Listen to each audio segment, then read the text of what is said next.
as far as I'm concerned, asking people to be kind is asking people to pander to people who haven't taken the time to practice caution. So I would rather encourage people to be careful than to pick up the pieces for them in having to be kind. Not many people like my version of kindness because I'm more the cruel to be kind type, but I have, in instances where I've practiced cruel to be kind, some people have actually come to me after the fact and said they understood where I was coming from. They understood that I meant well, and whether it be that they learned the lesson or not, they understood where I was coming from. I'm not the type of person who is going to offer you a shoulder to lean on. I'm more the type who's going to give you a kick up the backside. So people tend more so to avoid me than to come to me for comfort and reassurance, because I don't give that. What I will do is give advice. And if you don't want to take the advice, then I have nothing more to offer you. Because I don't believe in pandering, as I said, to people, because pandering is encouraging people to be weak. Going back to, I didn't do a video yesterday, I was too busy. I just didn't have time to do anything other than work and run from point A to point B. So there were things that I wanted to talk about, but I can't be bothered to do that now because it's going to be another long video, which I don't want to do. But I do want to talk about be kind. Like I said, be kind is encouraging people to be weak. An incident happened yesterday which made me kind of laugh. As I've said before, I've got a dark sense of humor. And I did laugh because it's being put out there by people like Meghan Markle and Harry that the current generation of young people are the future. They are the brightest and the best. I would argue the opposite. And I would say also, this is why we are being encouraged to be kind, because the generation rising up are so damn weak that they will need all the help they can get. But not only are they weak, they're selfish. They're all about themselves. And it's because they've been encouraged in that direction. I'm going to give you another. I'm not chucking my mother on the bus, but I'm going to give you an example. Like, my mother is the kind of person who people kind of, they won't, like as children, her friends would agree with her and everything she said. And then they'd come to us and say, I don't agree with her, but you know what she's like.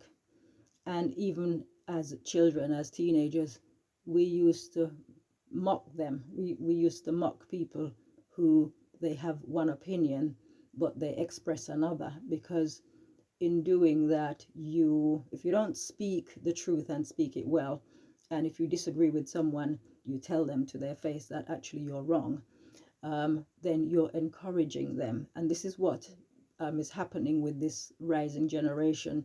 They're being told that they're best, they're the best. There's never been a generation better than them.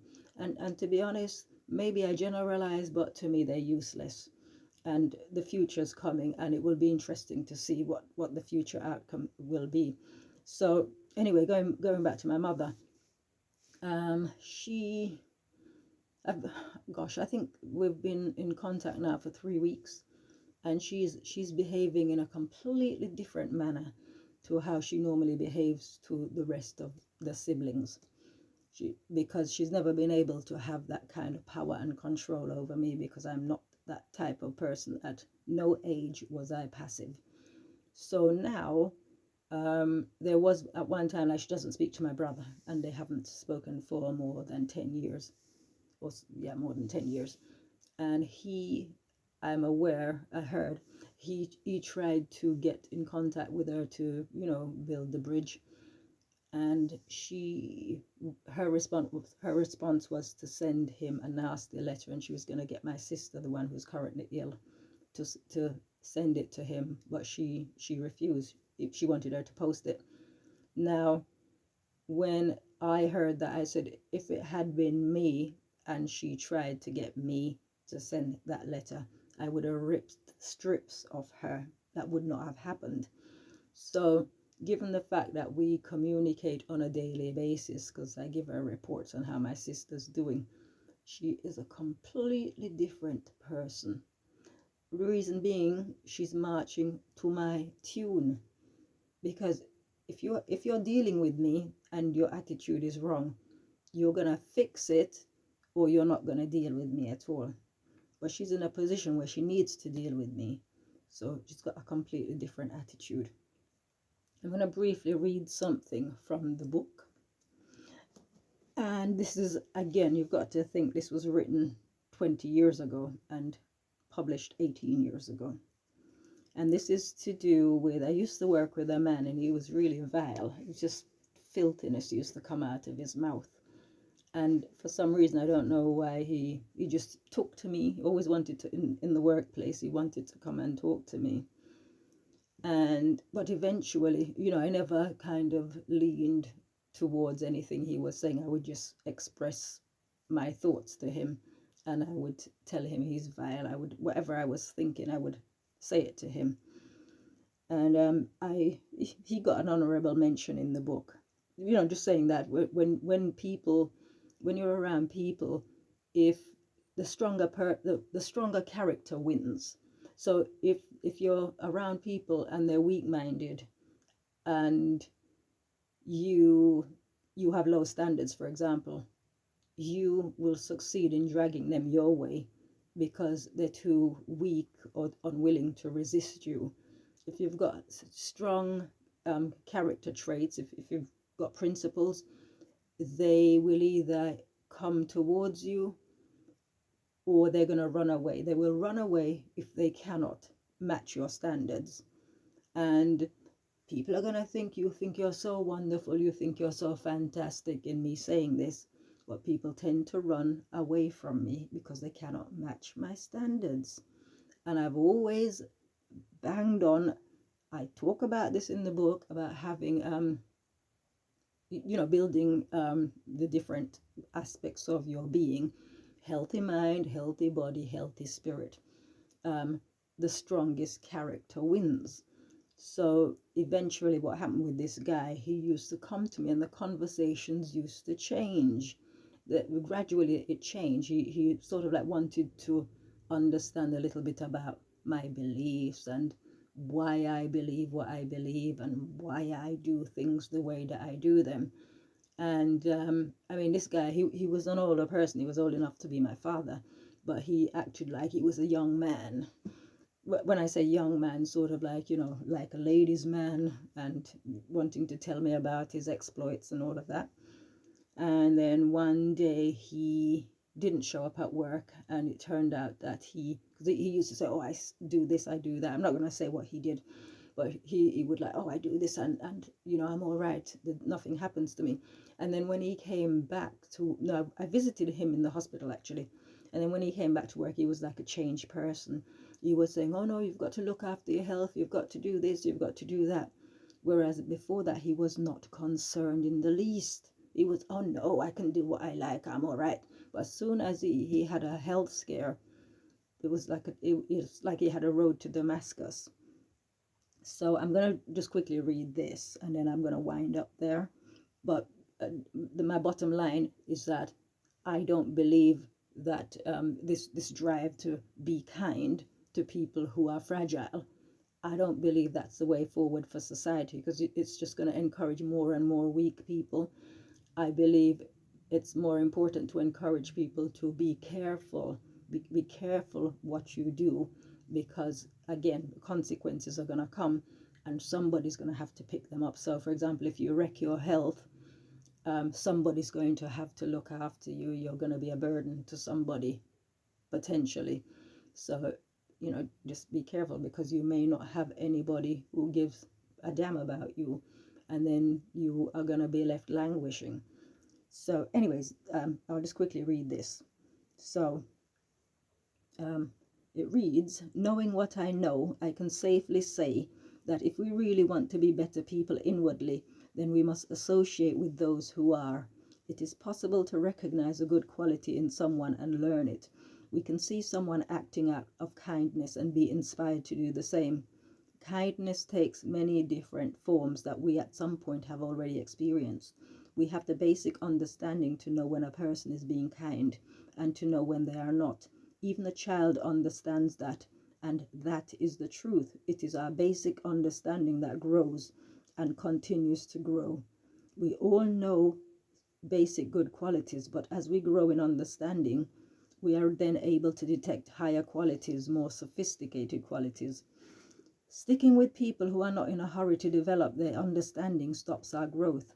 Only those who are living the example we seek are qualified to teach it. A selfish person cannot show generosity by example, but will teach you the finer points of selfishness if you are not careful enough. We need like-minded people around us. So in saying this, this is what I mean. I don't do be kind. I do be careful. And it is unfortunate, not for me, because, I'm the type of person I don't need to be around anybody. I'm all good. I'm all good by myself. I can function in that way. I can run my own race. I don't need a pacemaker. But unfortunately, you have people who they only want to be your friend. They only want to be around you so they can feed off you. I'm not that kind of person, and I try to lead by example, but I have to keep reiterating, I don't think that I'm better than anybody else. It's just that my way works, and it works absolutely.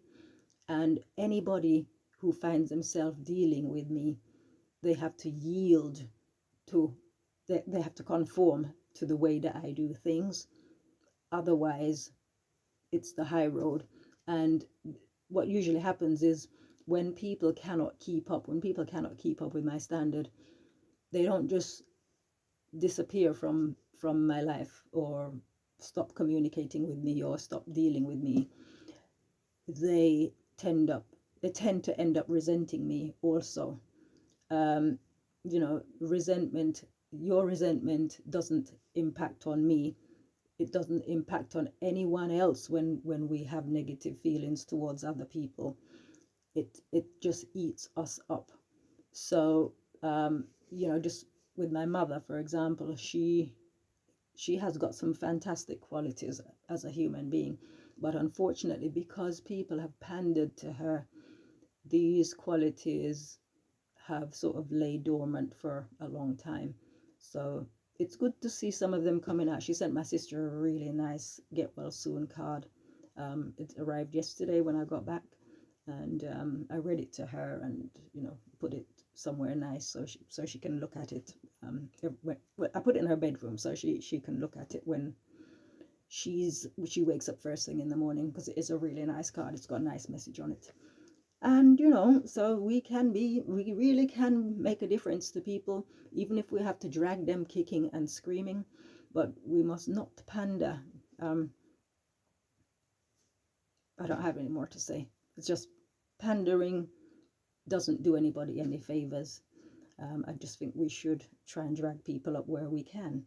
And if they don't want to be dragged up, then we just leave them where they are. See you later.